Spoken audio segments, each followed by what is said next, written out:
Tekrar merhaba arkadaşlar. Kanalıma hoş geldiniz.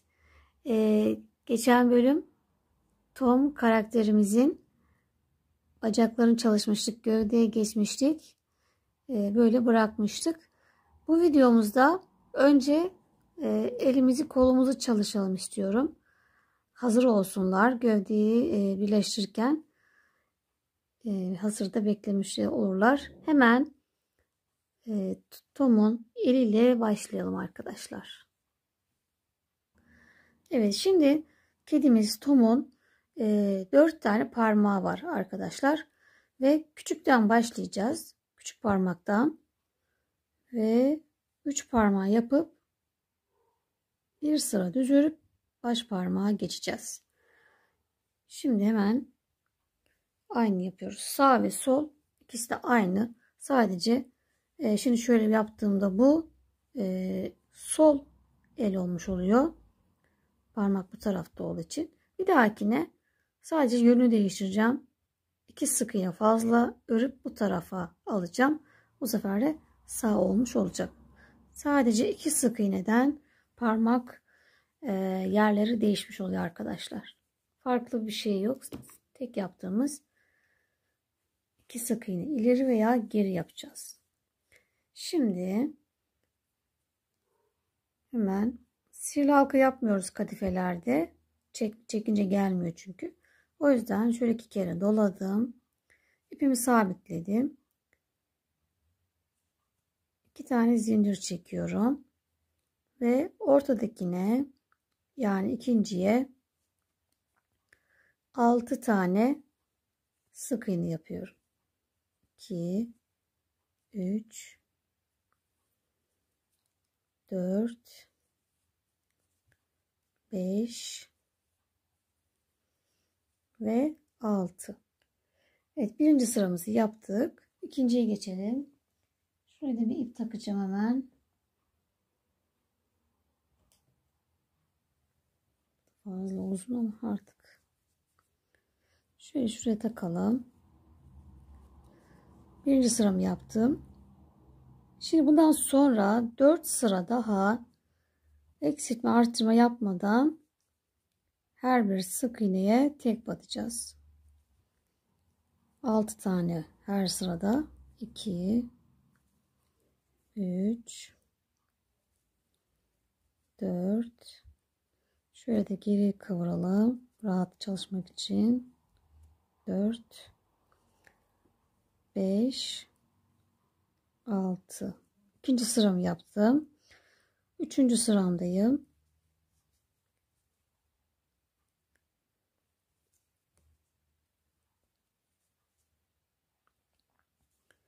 Şimdi bundan sonra 3 4 5 sıraları da aynı şekilde döne döne öreceğiz.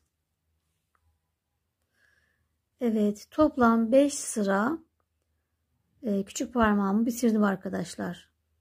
1 2 3 4 5. Şimdi orta parmağı yapıyoruz. 7 tane zincir çekiyorum.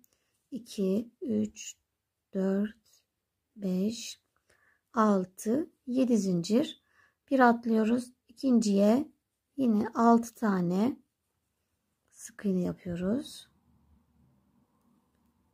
2 3 4 5 ve 6. Birinci sıramızı bitirdik. Hemen işaret koyalım. Tekrar 6 taneye tek batıyoruz. Şimdi bu orta parmağımızda toplam 7 sıra yapacağız. 2 3 4 5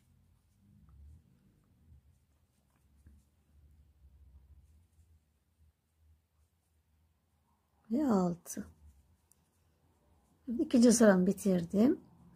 Şimdi bundan sonra yine 5 sıra daha düz öreceğim. 2 sırayı bitirdim. Toplam 7 sıra olacak arkadaşlar. Evet, orta parmağımı bitirdim. Toplam 7 sıra düz ördüm. Şimdi işaret parmağındayız. Yine 7 zincir çekelim. 1, 2, 3, 4, 5, 6, 7. Yine ikinci zincirimin içine 2, 3, 4, yine 6 tane yapıyoruz.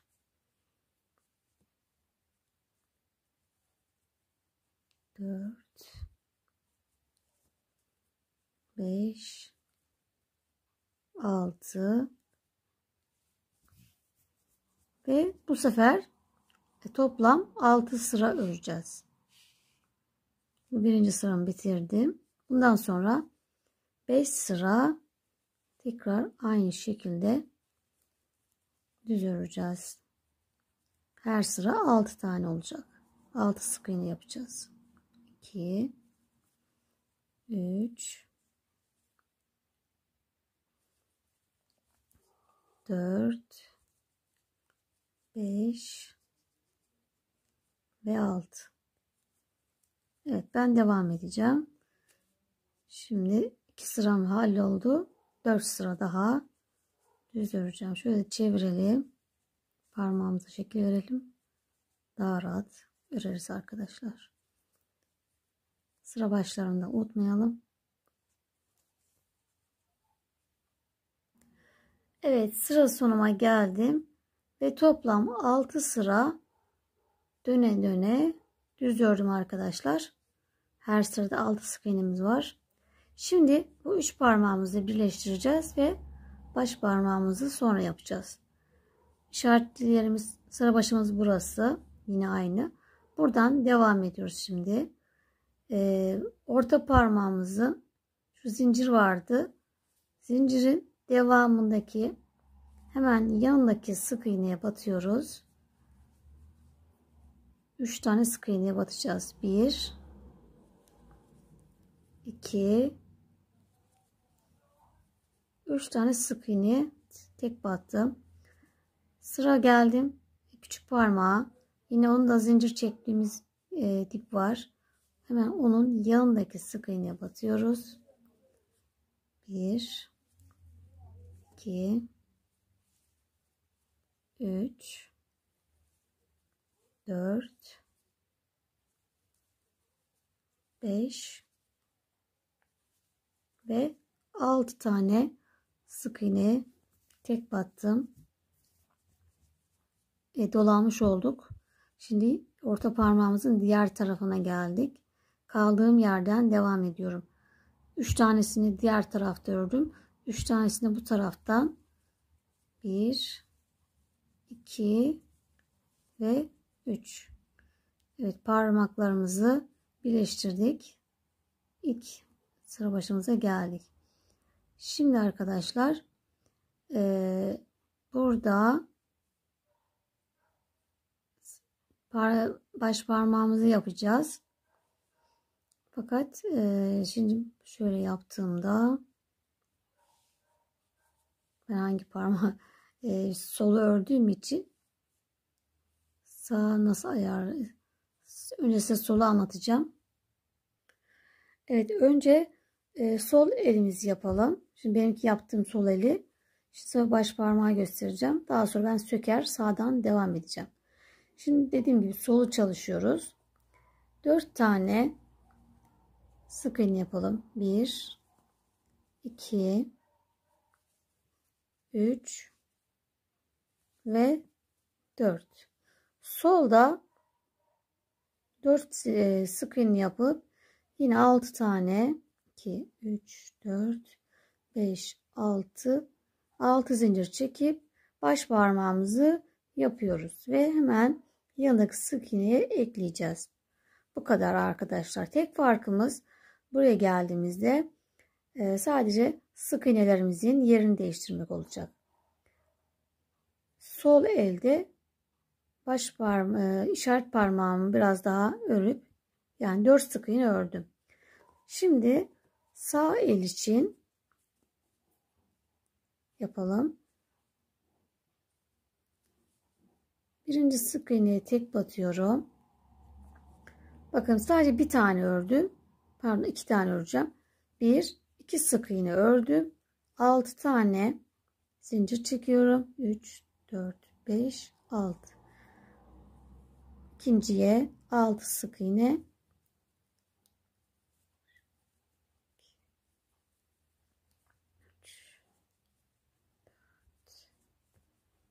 5 6 ve yine aynı şekilde yapacağım.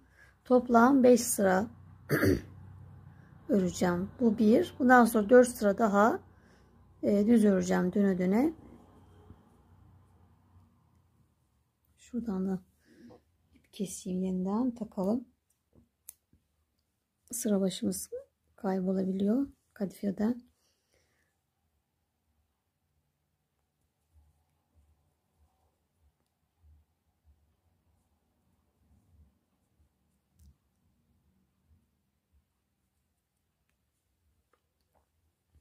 Evet, ben dediğim gibi 4 sıra daha düz öreceğim. Evet, baş parmağımı toplam 5 sıra düz ördüm ve kaldığım yerden devam ediyorum. Zincir çektiğim sık iğnenin hemen yanındaki sık iğneden devam ediyorum.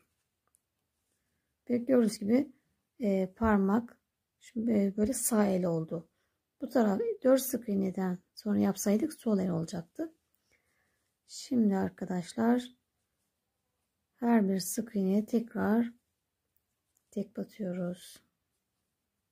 2 3 4 5 6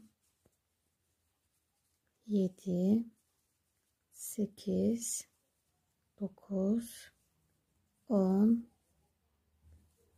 11 12 13 14 15 ve 16 tane tek battım. Şeyden sonra parmağı birleştirdiğimle beraber 16. Şimdi sıra başımız geldik. Burada kesme yapacağız. Bir tane tek batıyorum. Bir tane tek battım. Şimdi işaret parmağıyla baş parmaktan birer tane alacağım. Bakın buradan aldım. Bir de baş parmağımın hemen ilk sık iğneyi de bir tane alıyorum.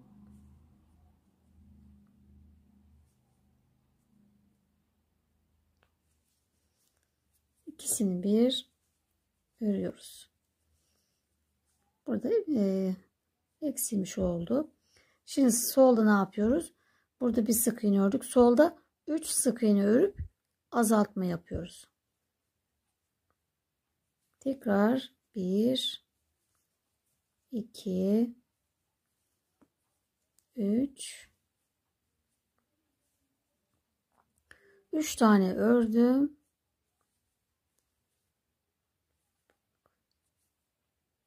4 tane 4 sık iğne ördüm. Bir azaltıyorum.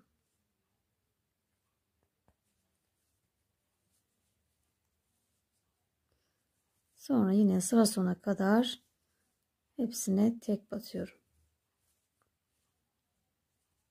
Bu şekilde elimiz oluştu. Sıra sonuna kadar yine hepsine tek batalım. Evet, sıra sonunda 22 tane sık iğnemiz kaldı. Şimdi bundan sonra 2 sıra eksiltme artırma yapmadan düz örüyoruz. Şimdi artık azaltmaya başlayacağız. Kesme yapacağız. Bilek kısmımızı oluşturalım. Bir tane tek, bir azalt yapıyorum.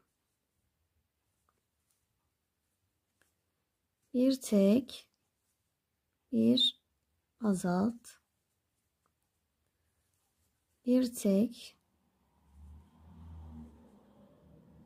bir azalt, bir tek, bir azalt, Bir tek, bir azalt, bir tek, bir azalt, bir tek, bir azalt. En son bir tane kaldı arkadaşlar. Pardon. Bir de yanındakiden buradan bir de yanındakinden de bir tane alıyorum. Sıra başım bir tane kaymış oldum. Bir azalt. Sayım 14'ü düşmesi için 2, 4, 6, 8, 10, 12, 13, 14. Evet. Sayımı 14'e düşürdüm. En son 2 tane peş peşe azaltmış oldum arkadaşlar. Şimdi bir sıra daha düz öreceğim. Sonra griye geçeceğiz. Bir tane bir sıra düz örelim. Her bir sık iğneye tek batalım. Şunu göremiyorum. 1, 2, 3, 4, 5, 6, 7, 8, 9, 10, 11, 12, 13 ve 14. Evet. Elimiz bitmiş oldu arkadaşlar. Şimdi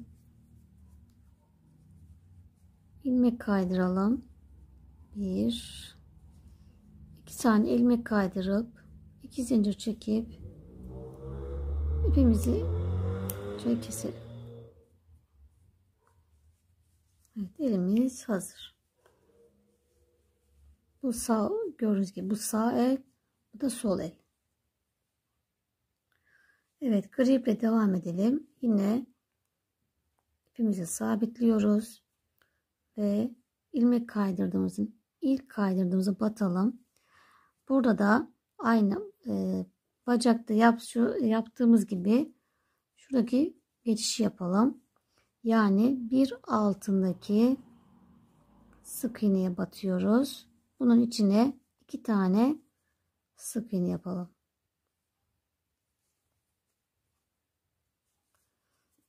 Sonra bir atlıyoruz.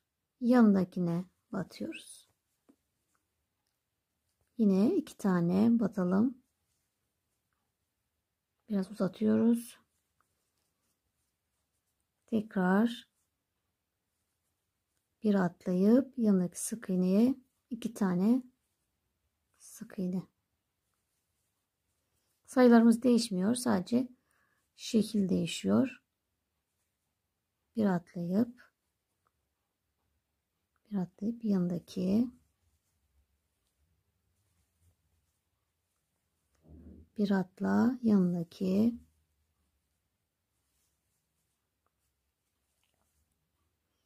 bir atlıyoruz yanındaki ve çift batıyoruz.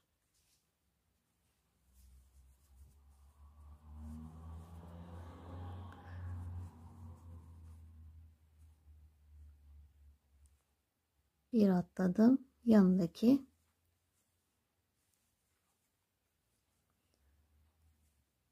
bir atlıyoruz. Bir bakalım sayılara bir bakalım. Evet, şimdi burada zaten tek kaldı. Hemen ilk başladığıma batıyorum. İlmek kaydırdık ve gri de birinci sıramızı yaptık. Bundan sonra döne döne her bir sık iğne tek batacağız. 1, 2, 3, 4, 5, 6, 7, 8, 9, 10, 11, 12, 13 ve 14. Sıra başımız artık burası. Şimdi bundan sonra arkadaşlar şimdi sıra ördüm düzü. Bundan sonra 11 tane kaldı. 11 sıra daha düz öreceğiz. Yani toplam 12 sıra. Şimdi şunu saymıyorum. Burayı saymadan. Bundan sonra 2, 4, 6, 8, 10, 12. 12 sıra düz öreceğiz. Elimizi biraz dolduralım.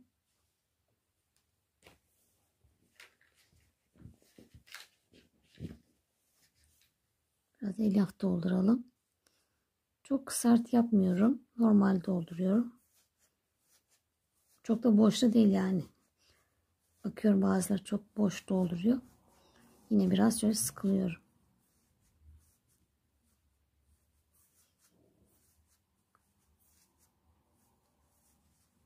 Evet, elimiz böyle oluştu. Çok tatlı bir el oldu. Evet. Şimdi ben düz örmeye devam ediyorum.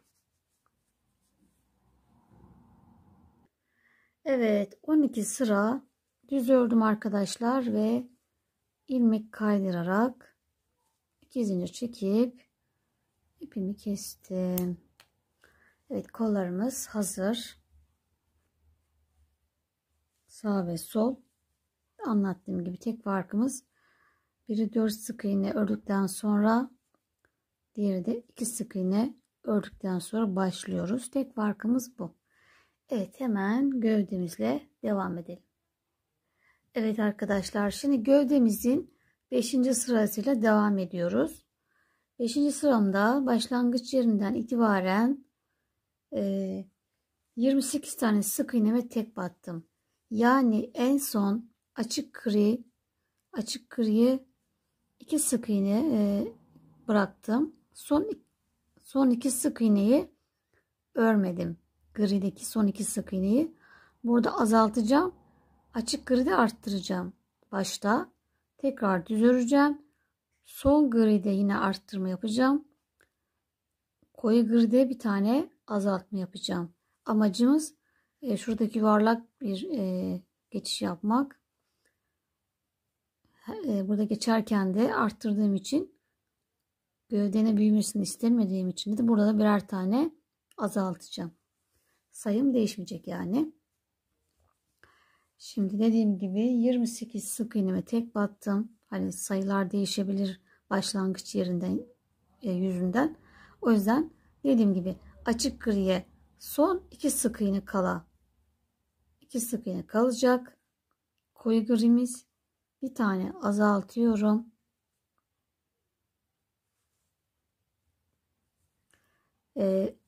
Kapatırken açık grili geçiş yapıyorum. Arkalara dikkat edelim. Ne gergin olsun ne çok bol olsun. Şöyle tutturdum. Gri ile geçiş yaptım. Arkadan da koyu griyi çektim. Ve ilk sık iğneme çift batıyorum. 1 2 tane sık iğne yaptım. 7 tane tek batacağım. 1 2 3 4 arada koyu griyi de üste alıyorum. Potluk yapmasın diye. Yani buradan rahat geçmek için arkadan. 4 demiştim. 4 5 6 7 7 tane tek battım. Son sık iğneme çift batıyorum. Ve kapatıyorken gri öreceğimiz için koyu gri onunla geçiş yaptım. Arkadan çekmeyi unutmayalım iplerimizi. Ve ilk başladığımı yine ilk grimi de isterseniz şuraya bir düz örelim de zor olacak diye. Yanındakinden keselim. Hiç önemli değil arkadaşlar. Doğaçlama örüyorum. Tarif zaten bana ait. Dediğim gibi Şimdi burada yapmak istemediğimde yanında yaptım. Orada zorlandığım için. Hiç sorun değil arkadaşlar. Tekrar sıra sonuna kadar hepsine tek batıyorum. Örgüyü zorlaştırmak değil de keyif almak önemli. O yüzden ufak pratik geçişler yapabiliriz. Sorun değil arkadaşlar. Evet, şimdi bir dahakine yine aynı yapacağız. Önce bir azaltacağız. Sonra arttırma yapacağız. Tekrar arttırma, bir azalt şeklinde. Önemli olan sayımızı çoğaltmamak, aynı sayıda gitmek. Evet, sıra sonuna kadar aynı yapacağım. Buraya kadar düz öreceğim. Evet, 6. sıradayız arkadaşlar. Yine başlangıç yerinden itibaren 27 tane sık iğne ördüm. Dediğim gibi siz şu kendi ortanıza bakın. Tam ortada olsun. Kayma olabilir çünkü. En son 2 tane gri kalacak. Koyu gri kalacak. Bunları yine azaltıyoruz.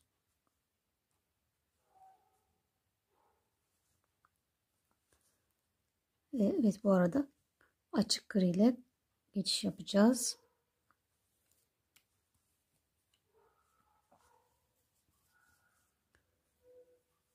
Arkayı tam aynı ölçüde tutarak gri ile geçiş yaptım. Arkadan koyu gri kapı çekiyorum. Şimdi birinci griye, açık griye çift batıyorum. Arttırıyorum. 9 tane tek batacağız. 1 2 3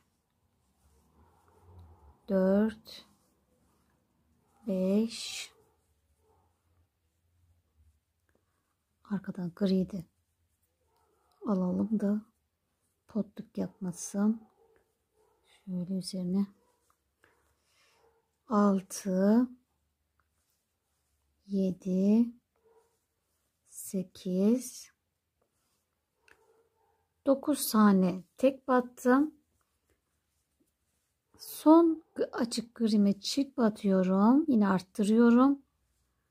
Ve kapatırken koyu gri ile geçiş yaptık. Arkadan da açık gri çekelim. Şimdi burada biraz zorlandığım için ben bir tane gri ördüm. Bir tane azaltıyorum.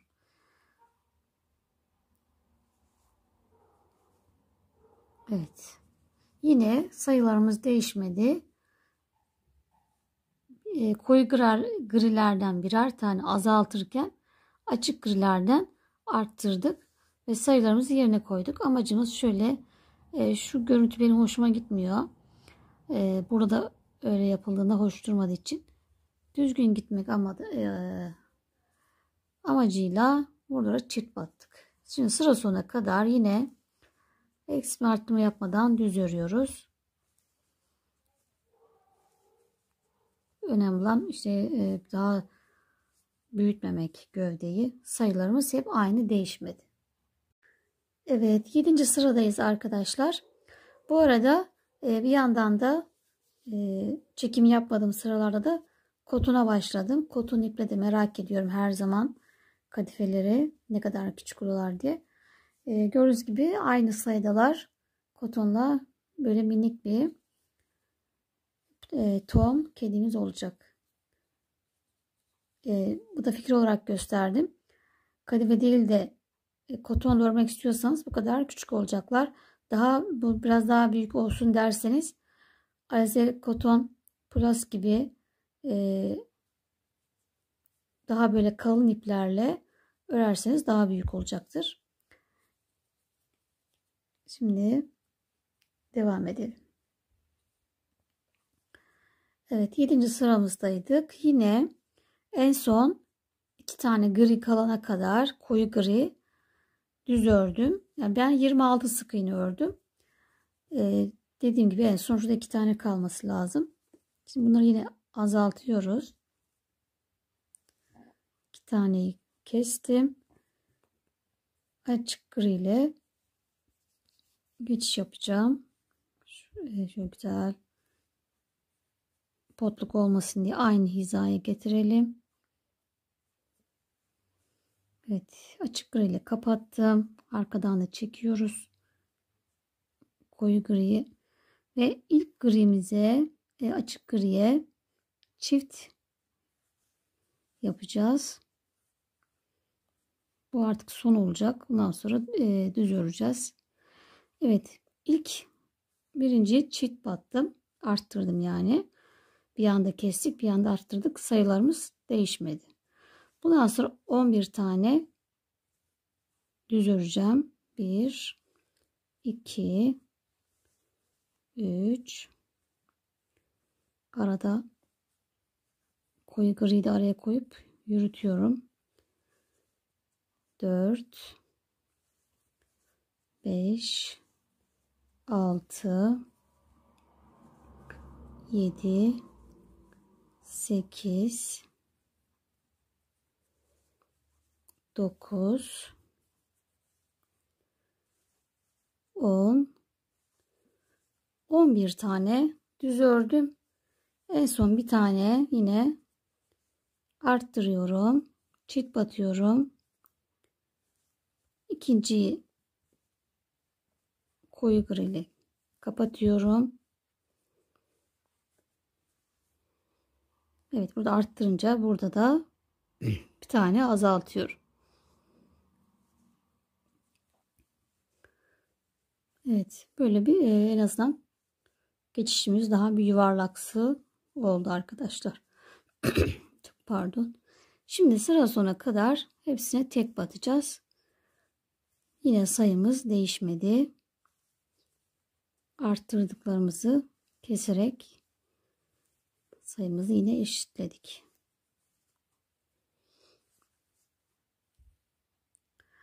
8. sıramızdayız arkadaşlar. Şimdi bu sırada yine kesip arttırma yapmak istiyorum. Bu son demiştim ama gözüme az göründü. Bir sıra daha açık griyi arttıralım. Yeşil koyuyu azaltalım. Şimdi 25 tane tek battım. Bir tane azaltıyorum. Dediğim gibi buradaki sayı önemli değil. Şuradaki grimizi 2 tane kalacak en son. Onu azaltacağız. Bir tane azalttım. Açık gri ile kapatacağım. Şöyle ayarlıyorum.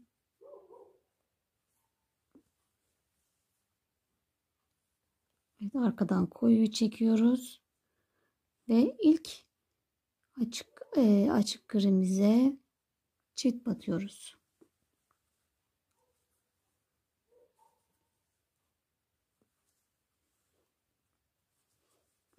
On üç tane tek batıyoruz. 1 2 3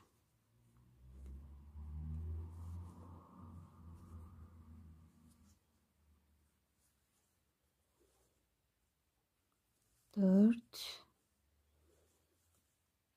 5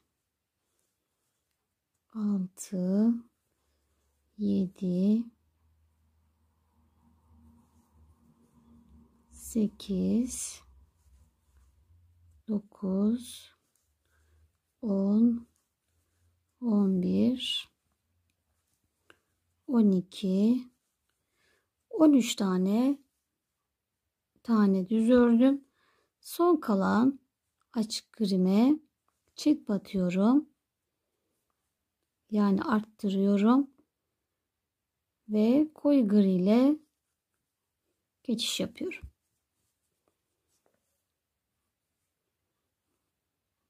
Ve yine koyu grimizin ilk iki sık iğnemizi katlarından alarak azaltıyoruz. Sayımız yine değişmedi. Arttırırken azaltmış olduk. Ve bu kadar artık yeterli. 13, 14, 15, 16, 17. Evet, açık grimiz 17 tane oldu arkadaşlar. Evet arkadaşlar, en sonki arttırmamızdan sonra 5 sıra aynı şekilde düz olarak ördüm. Alt alta gelecek şekilde. Sayımız yine 57 değişmedi. Şimdi bundan sonra azaltmaya başlayacağız. Yani 9'un bak 9, 10, 11, 12, 13. sıralarımızı aynı şekilde ördük. Düz ördük. Şimdi 14. sıradayız. Burada azaltmalara başlıyoruz. Şimdi 20 tane sık iğneye tek battım. Şöyle katladığımda gövdeyi şu yana gelen kısımdan bir tane azaltacağım. 20 tane sık iğne ördüm. Bir tane azaltıyorum.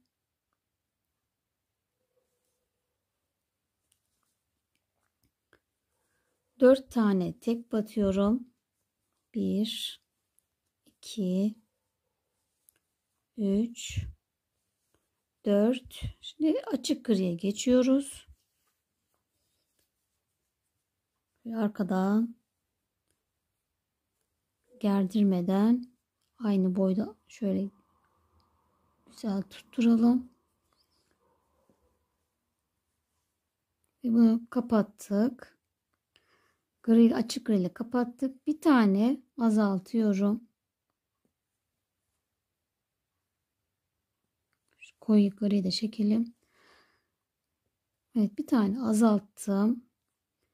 13 tane sık iğneyi tek batıyorum. 2 3 4 5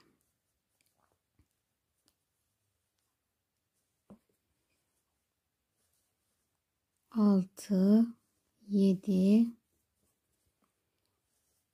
8 9 10 11 12 13 tane düz ördüm. Yine bir tane azaltacağız. Son kalan 2 sık iğnemizi azaltıyoruz ve bunu koyu gri ile kapatıyoruz. Geçiş yaptık. Arkadan grimizi de çekelim. Tekrar aynısını yapıyoruz. Burada 4 kalmıştı. 4 tane tek örüyoruz. 1 2 3 4 tane tek battım. Bir tane azaltıyorum. Ve geriye 2 4 6 kaldı. 6 tane tek batarak sıramı bitirdim. 4 tane azaltma yaptık. Ve 53 sayısına düştük. Evet. Şimdi bir dahaki sırada yine aynı şekilde yapacağız. Aynı yerlerden. Yok, bir dahaki sıra yok, yine aynı dediğimiz gibi aynı yapalım. Yine 4 tane azaltma yapalım. Evet, 15. sıradayız ve yine 19 tane tek battım. Bir azaltıyorum.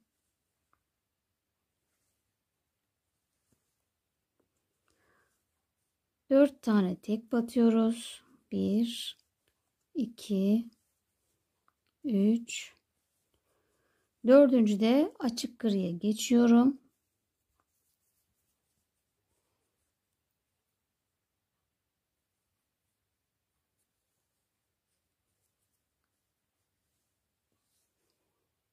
Geçiş yaptık.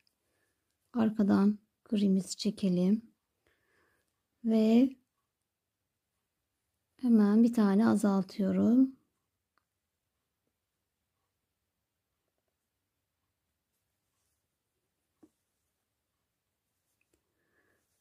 On bir tane sık iğneye tek batıyoruz. 1 2 3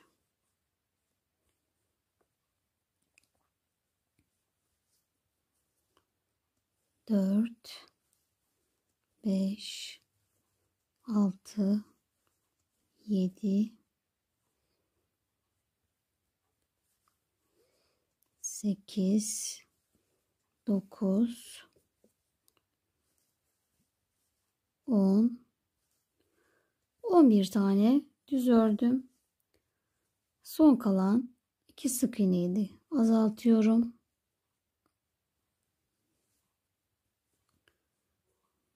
Ve son koyu griye geçiş yapıyoruz yine.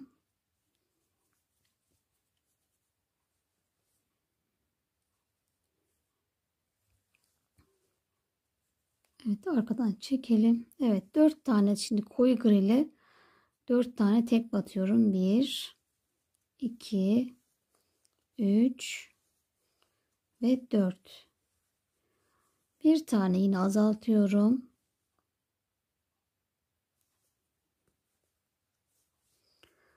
Geri kalan 2, 4, 5 kalmış. 5 tane tek batarak sıramın sonuna geldik.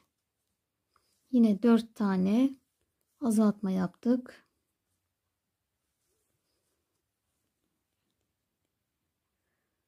Ve 49 tane sık iğnemiz kaldı.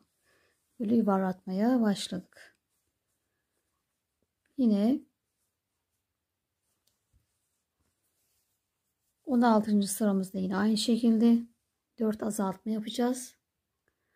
Evet, 16. sıramızdayız ve başlangıç yerinden itibaren 18 sık iğneye tek battım. Yine bir azaltıyorum. 4 sık iğneye tek batıyorum. 1, 2, 3, dördüncü de açık griye geçiyorum.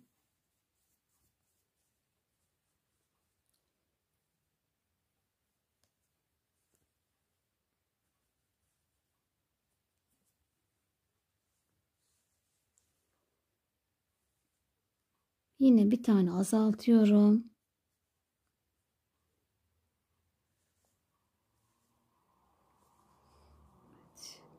9 tane tek batıyoruz. 1, 2, 3, 4,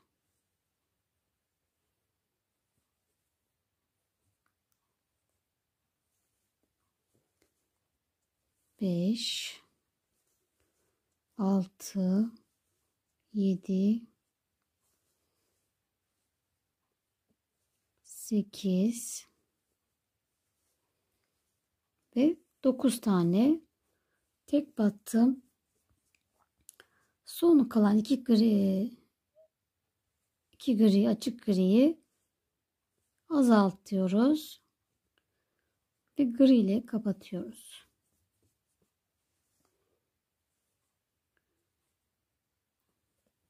Arkadan çekelim ve tekrar 4 tane tek batalım. 1, 2, 3, 4. Yine bir tane azaltıyoruz.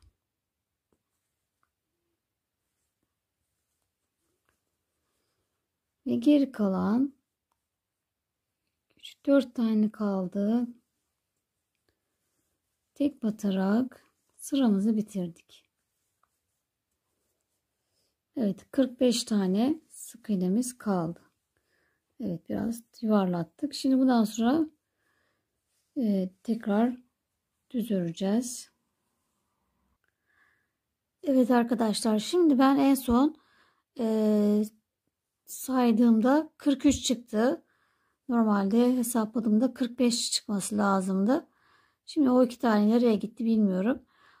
Onu da sökecek değilim ben, çünkü hiç örgümü sökmem kolay kolay. İsteyenler, sizin 45 çıktıysa öyle devam edebilirsiniz. Hiç önemli değil. Ben çünkü 2 sık iğneyle örgümüz çok değişmez. Ya da aynı olsun istiyorsanız de 2 tane daha şöyle 2 yandan azaltma yapın. Sayımız ikimizin de 43 olsun. Şimdi böyle dediğim gibi 2 sık iğne işini aramaya kalkarsam, sökersem ipim bozulsun istemiyorum. Ve bunu hemen pratik olarak da 43'e devam edeceğim. Siz de aynı sayılı olsun diye 2 tane, eğer sizin de 43 çıktıysa devam edin. 45 çıktıysa 2 tane azaltın veya 44 de çıkmış olabilir. O zaman bir tane azaltırsınız. Sayılarımız aynı olsun, 43 olsun. Şimdi buradan tekrar devam edeceğiz. Evet arkadaşlar, son kesmemizden sonra 8 sıra eksiltme artırma yapmadan düz ördüm arkadaşlar. Ortadaki gri olan açık grimiz 11 sık iğne. Tam ortada 11 sık iğne olacak. Diğerleri koyu gri olacak.